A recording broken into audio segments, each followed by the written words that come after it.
What if the safest place to store billions of dollars wasn't in a bank? What if the very thing companies have trusted for decades, cash itself, is quietly losing value every single day? And what if one CEO saw it coming and made a move so radical, so controversial that it changed corporate finance forever? Because in 2020, one man made a decision that shocked Wall Street. Michael Saylor didn't just question cash. He replaced it with Bitcoin. And what happened next forced the entire world to pay attention.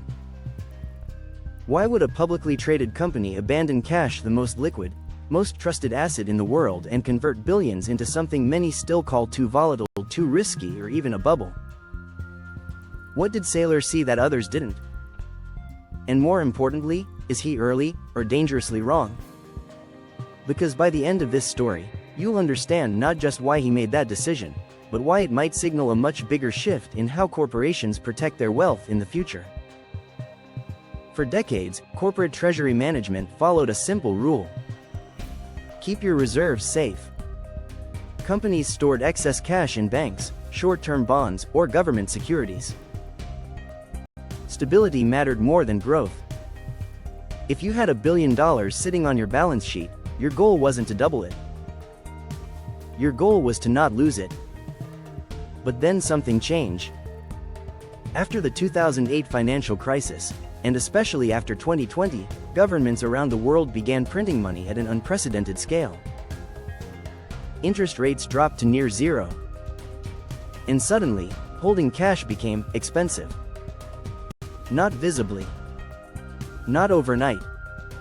But quietly. Inflation started eating away at purchasing power. One year, your $1 billion could buy less. The next year, even less. And over time, cash stopped being a safe haven.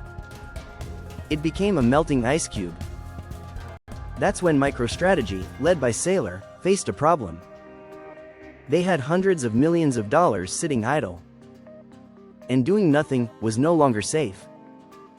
Saylor realized something most executives weren't willing to admit. Cash wasn't neutral. It was actively losing value. He described it as holding a guaranteed losing asset. But here's where things get interesting. Instead of looking for slightly better returns, like bonds or equities, he went in a completely different direction. He started studying Bitcoin. Not as a trader. Not as a speculator. But as a form of digital property. And what he discovered changed everything. Bitcoin wasn't just another asset. It was engineered to be scarce. Only 21 million will ever exist. No central bank can print more. No government can dilute it. And for the first time in history, there was a globally accessible, decentralized asset that couldn't be inflated away. To Saylor, this wasn't risky. It was the solution. But then came the part that shocked everyone. Saylor didn't just buy a little Bitcoin. He went all in. In August 2020, MicroStrategy converted $250 million of its treasury into Bitcoin. Then more. And more. Eventually, billions. Wall Street didn't know how to react. Some called it reckless. Others called it genius. Because no major public company had ever made such a bold move. This wasn't diversification. This was conviction. But here's the twist most people missed: Saylor wasn't trying to beat the market. He was trying to escape a system. He believed traditional finance, fiat currencies, central banking, inflation, was structurally broken. And Bitcoin was the lifeboat. To understand Saylor's strategy, you have to shift your perspective. This isn't about short-term price. It's about long-term preservation of value. Saylor views Bitcoin as digital gold, but with advantages gold never had. It's portable. It's divisible. It's verifiable instantly. And it can be transferred anywhere in the world in minutes. But more importantly, it's fixed. In a world where governments can print trillions overnight, Bitcoin cannot be printed at all. So, when MicroStrategy buys Bitcoin, they're not just investing. They're converting a depreciating asset, cash, into an appreciating one. Think of it like this. If cash loses 5 to 10% of its value per year due to inflation, and Bitcoin, over the long term, trends upward due to scarcity and adoption, then holding cash becomes the real risk. Not Bitcoin.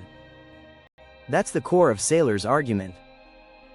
And he didn't stop at just reallocating existing funds. He took it further.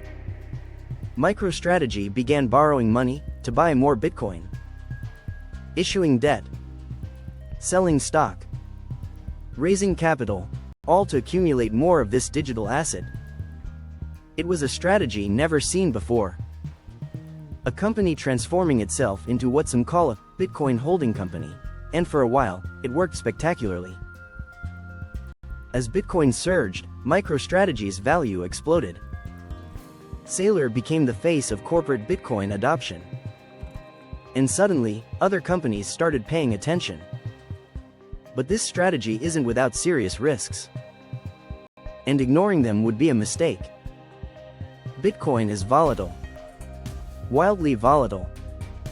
It can drop 30%, 50%, even 70% in a matter of months. For a corporation, that kind of swing can be devastating. Imagine holding billions in an asset that can halve in value during a market downturn. That's not theoretical. It's happened. Critics argue that Saylor turned a stable software company into a leveraged Bitcoin bet.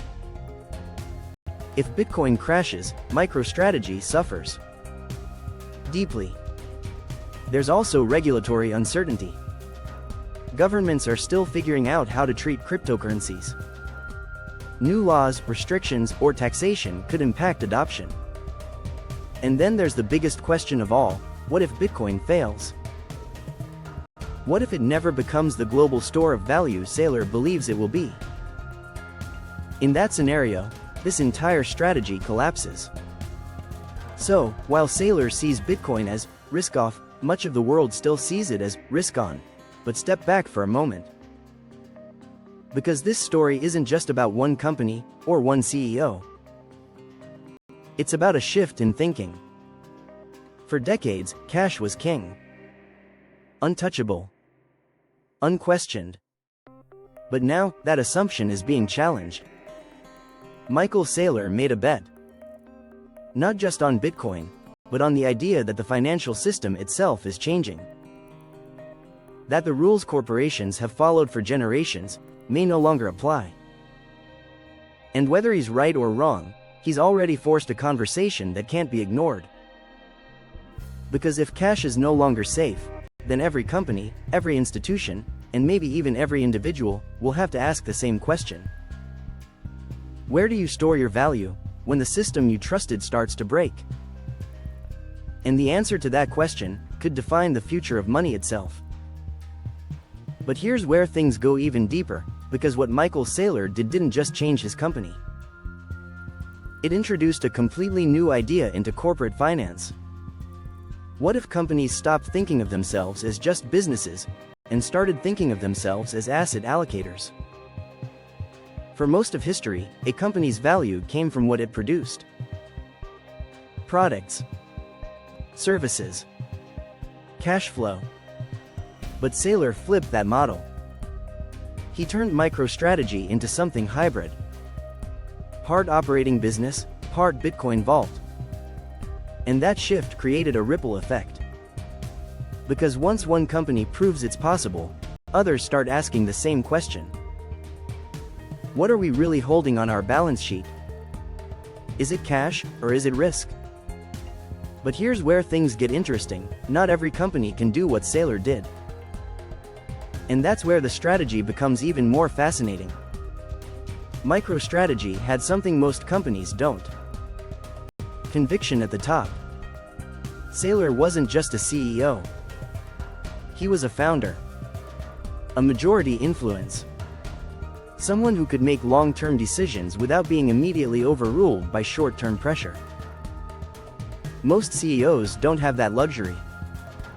They answer to boards, to shareholders, to quarterly earnings expectations.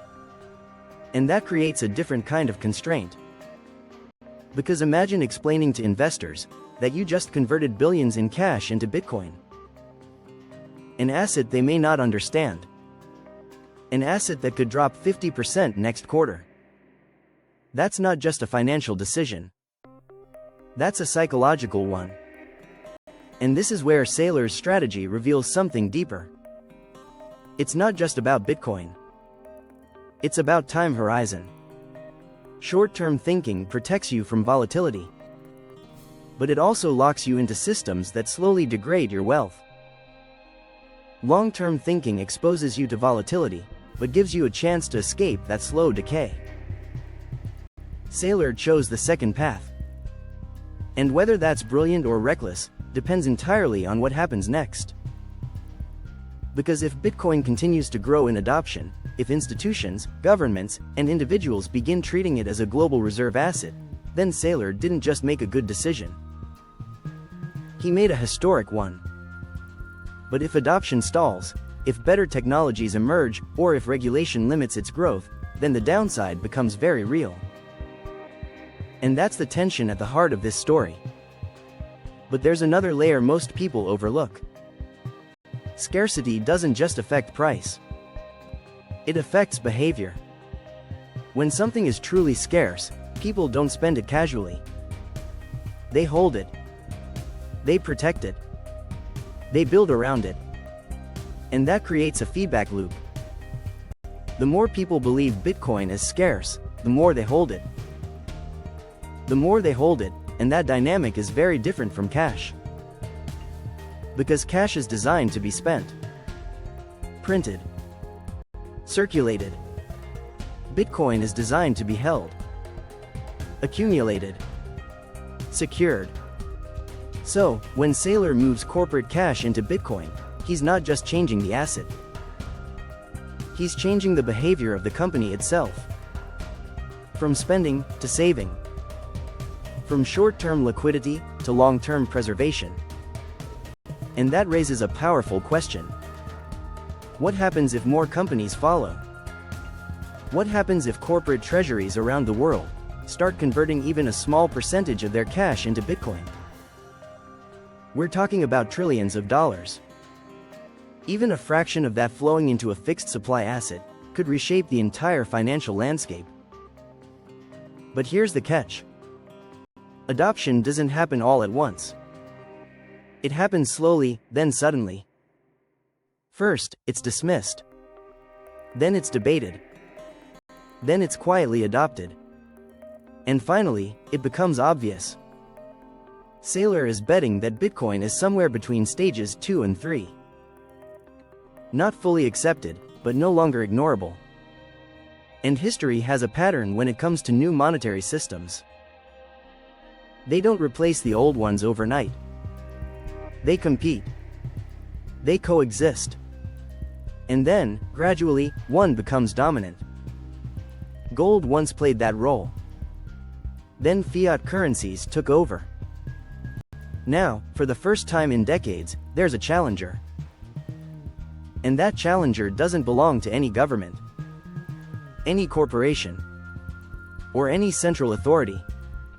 Which makes it both powerful and controversial.